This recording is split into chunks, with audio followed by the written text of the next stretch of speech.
Hello everyone and welcome back to Go Big Bore or Go Home, where recoil is required. Why? Because we're the house of the rising gun. When it comes to semi-automatic pistols, few are as well known or as instantly recognizable as the Colt Model 1911. The gun was designed for the United States military by the great John Moses Browning, as was the .45 ACP cartridge it is most commonly chambered in. Let's start by breaking down the 1911's form and function so we have a good starting point. The 1911 is a semi-auto pistol using a short recoil operating system that utilizes a tilting barrel mechanism to lock and unlock the breech. It is hammer-fired and single-action only with a 7-round detachable box magazine. It features a manual safety and a grip safety. In 1924, the gun was given a facelift to the now well-known Model 1911A1. They scooped out the frame near the trigger to provide easier access, shortened the trigger length, checkered the trigger face, rounded the mainspring housing to change the grip angle, the grip safety was lengthened to prevent hammer bite, and the sights were improved. While most people now prefer the flat mainspring housing, all of the other 1911A1 updates remain on the 1911s on the market today and have been further updated. So the 1911A1 is the model I'll be looking at, as I think it would be wholly unfair to judge the 1911 in its original form as it is no longer produced that way. We will also be looking at further updates and modifications that have come along with time, as I think it's unfair to say that a firearm designed at its origination point is the only way we can judge it. Let's be honest, no firearm on the market today, not even the very much hailed Glock 17, is in its original form. Improvements need to be identified and accounted for. I want to start by talking about what, or more specifically, who this video was inspired by and why. No design or manufacturer out there is beyond critique. I am happy to point out the flaws in even my most favorite of firearms and calibers. But when people attempt to assert their subjective preferences as objective fact, well, I'm ready to strap on my debate armor and go to verbal war. If you hate the 1911 because it's not your cup of tea or because of annoying fanboys, that doesn't make the gun itself bad. I don't like it and the fanboys are annoying is not a relevant argument against the firearm. So, allow me to take James Reeves of TFB TV to task. I've said in the past, I don't like starting flame wars or feuds, but James' non-stop commentary on 1911s being crap, even in the videos that have nothing to do with them, has really gotten under my skin. And his assertions that the 1911 is a, quote, outdated dog platform, unquote, and that, quote, the high power, unlike the 1911, is still relevant today, unquote, come with no facts to back them up, and as I will attempt to show, maybe nothing more than the sum of his contempt for a gun he doesn't care for. And since he isn't alone, I felt this would be an interesting topic to cover. Okay, so let's take a look at the 1911A1 and some of its variants as well as some other firearms, and let's talk about why this gun may in fact be an outdated piece of crap, or it may in fact be God's gift to the firearms enthusiast. However, I think we're going to find the truth is somewhere in the middle. So this is a 1911A1. It has the 1911 standard features, but since it's a Springfield Armory Range Officer, we have a few updated features that I will point out here that aren't comparable to, say, a mil-spec. It has adjustable Bomar sights, scallopnized hammer, scallopnized trigger with an adjustable take-up, beaver tail safety, and I have added a mag well. There are some things you should be aware of. First is, it's full-size firearm, so it's big, takes up a lot of space. As you can see, I'm a big guy, I'm 6'2". It's a pretty big firearm, even in my hand. And it's all steel, so it's heavy. So it's kind of large, it's kind of heavy, it's got 7-round capacity, and, you know, depending on your handling of recoil, the .45 ACP that this one is chambered in may not be for you. So that, you know, we could say that this is a big gun, it's a heavy gun, and it's got limited capacity, which might not be for you. Also, if you're a left-handed person, this particular one has no ambidextrous safety, non-reversible magazine release, and of course your slide lock is on the left side for a right-handed person. So there is some disadvantage there. However, one of the things I get from a lot of people is they say, well, 1911s aren't reliable. Whether or not a firearm is reliable depends very much on who made it and how well they made it. There are some designs that are inherently unreliable, but this firearm isn't one of them. I'll tell you this right now in saying the following. I've had a total of seven 1911s. I've only had one that was completely unreliable. And that one is currently on its way back from the manufacturer for the second time. There's something coming down the road from that. And the other one that I had that was semi-unreliable just didn't like hollow points. However, when I changed the barrel out, that problem went away. So I think that's something I could have worked around and figured out a solution to if I wanted. But in terms of reliability, this firearm and this other 1911, which are very similar, they've eaten everything I could handle them. As has this one and this one. This one has had a couple issues. But generally speaking, I've had a very good experience with reliability in 1911. So anyone who tells you they're not reliable, either they bought a really cheap one that doesn't work well, they used crappy ammo, or they might be limp wristing it. But generally speaking, 1911s on the whole are reliable. And if you're having an issue, more than likely you can get it worked out by your manufacturer. So that's an unfair criticism. One of the other things I would like to point out as far as a criticism that we get when we call this outdated, well, this is a short recoil operated tilting barrel mechanism. Okay, that is what Browning designed this firearm on. So my question to you is that outdated? Well, our current P320 variant that we use in the military uses a short recoil operated tilting barrel. The FNX uses a short recoil operated tilting barrel. The M&P uses a short recoil operated tilting barrel. Glocks use a short recoil operated tilting barrel. Sig Sauer uses their short recoil operated tilting barrel on its P365 and again on the P320 and others. So exactly what's outdated with Browning's design? We're still using it. The majority of the firearms here on this table are short recoil operated tilting barrels. So how is that outdated? Sounds to me like it was a good design that we should still keep using. In fact, before we went to the P320, the replacement for the 1911 had one change. It's not a tilting barrel. If you look here, you can see those are locking lugs right there, and as the gun comes back from recoil, they drop down and the barrel is not moving. But the slide is unlocked for proper operation. So this is a locking lug, a dropping locking lug, short recoil operation. But it still uses a short recoil operation. People might say, well, it's hammer fired. You know, it's not striker fired. You know, the M&P striker fired, the P320 striker fired, the P365 and the Glocks are striker fired. You know, that's outdated. Okay, well, the FNX was made in 2009. It's a hammer fired gun. Designed in 1975, the Beretta 92FS. Now, this is a Taurus PT92, so it's a little different, but it's designed off the basic same concept. It's hammer fired, and they just made an M9A4, and a lot of people seem to like it. So hammer fired isn't necessarily outdated.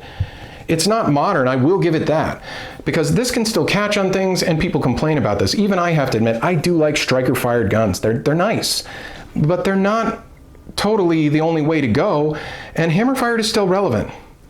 Now, you might say, oh, well, it's single action only. So if you shoot your gun and the round doesn't go off, you can't just pull the trigger and try the round again. You've got to work the action. Well, actually, you can pull the hammer back and try again. And then if it doesn't work, you can work the action. Now, you can do that again also with the 92, but it does have the double action, as does an FNX.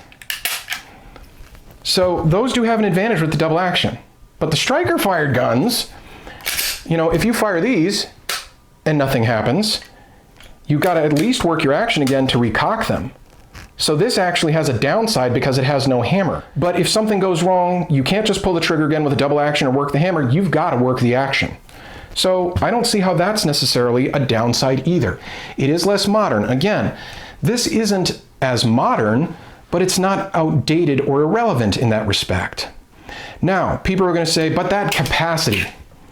Okay, this is totally fair.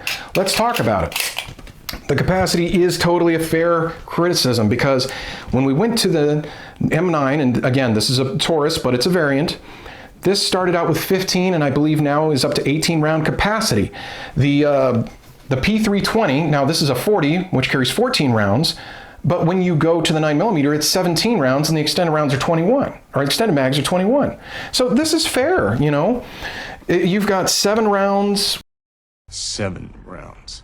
With your 1911A1, and they do make 8-round magazines, and you get extended 10-round magazines. But, you know, even one of my favorite 45s, the Glock 30 here, this is a 10-round magazine, and it's significantly smaller.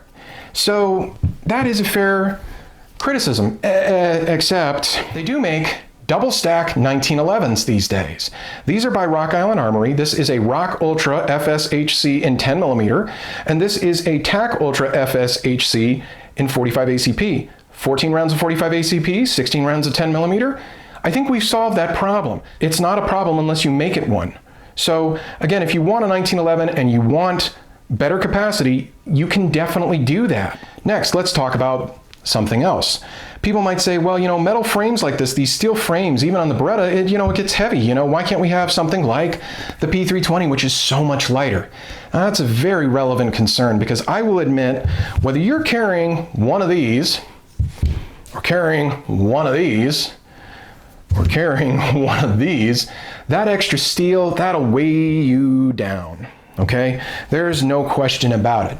So I guess we're stuck there. Oh, wait, no, I don't have one, but they do make 2011s that are either aluminum, polymer, or aluminum and polymer framed.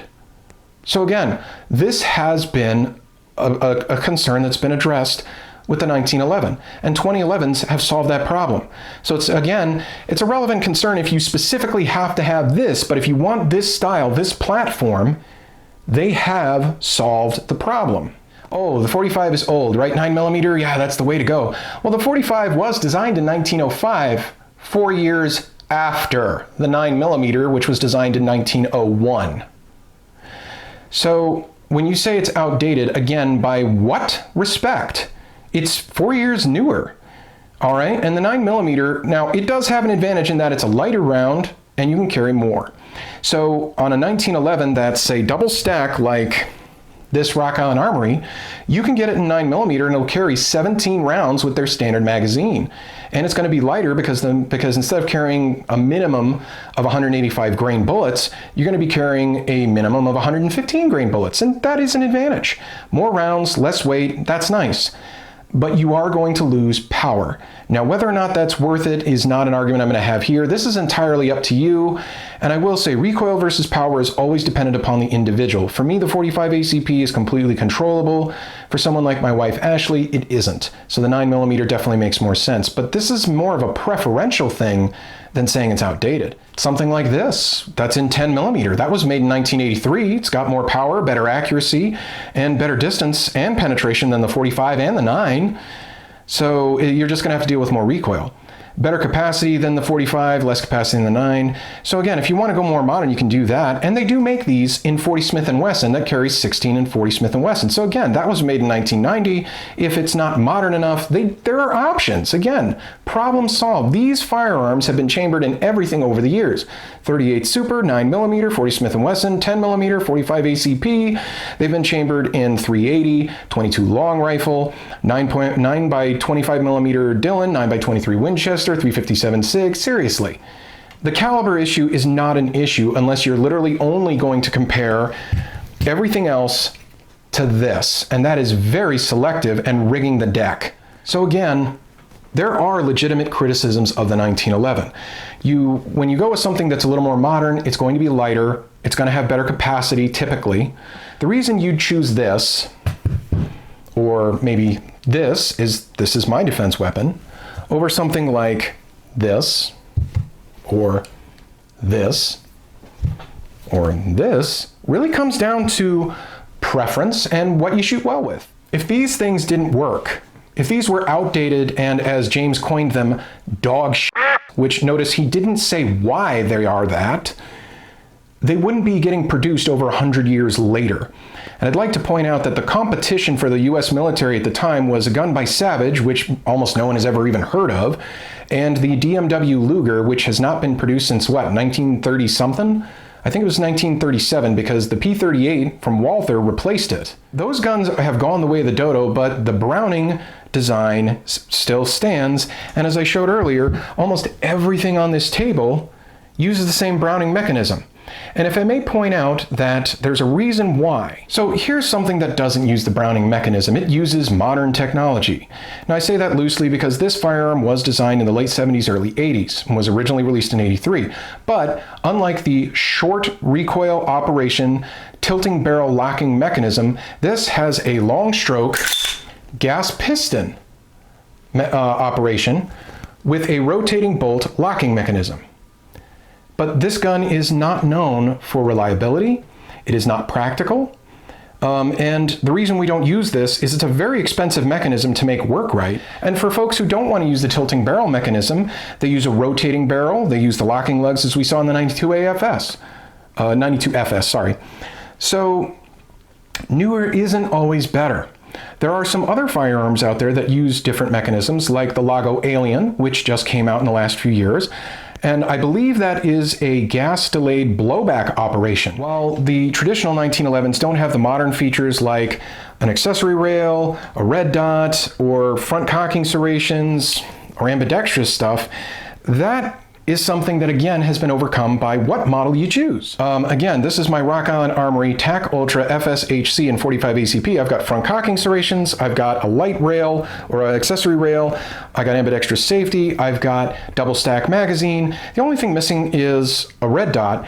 And if anybody's ever bothered to take a look, since it's a dovetail, you can find red dot plates that will fit right on top, and it's very easy to adapt a red dot to this. So again, this problem has been solved. Before we go, I wanted to address one more argument that was made by James Reeves about the 1911. In TFB TV's review of the Springfield Armory SA-35, he said that the Browning High Power, unlike the 1911, is still relevant today. The Browning High Power went out of production from 2018 to 2022. The 1911 has never gone out of production.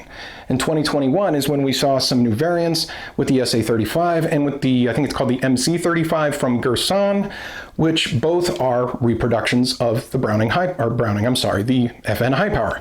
The Browning High Power is a short recoil operated tilting barrel mechanism. The only differences really are it's 9mm and it held 13 rounds initially, which now the Springfield holds 14, and the new version holds 17 from FM. The Browning High Power is a great gun, but other than capacity, it really didn't have anything over the 1911. And furthermore, the 1911 in over 100 years has never gone out of production. Colt has always produced it, and many other companies have been producing them for decades. So, I'm sorry, it's a bad argument, and it's not true. This gun has its drawbacks. It's heavy, it's all steel, it's got the hammer that some people don't like, it's single action only, which some people don't like, and unless you get one of these, double stack jobs, it is going to have limited capacity. It's not the perfect gun, no gun is. It may not be the most modern gun, but it's reliable, it's accurate, and quite frankly, it's very comfortable to shoot. And if James Reeves doesn't like them, there's nothing wrong with that. And I'm gonna tell James, you don't have to ever fire one if you don't want to. There's nothing wrong with disliking them. But don't crap on them just because you don't like them. They actually are very good. It's just a matter of whether or not it's right for you. So thanks for watching, guys. I hope you really enjoyed the video. If you did like it, please click a like and subscribe for more content. If you didn't, thanks for watching and giving us a chance. We really appreciate the opportunity. And as always, go big bore or go home.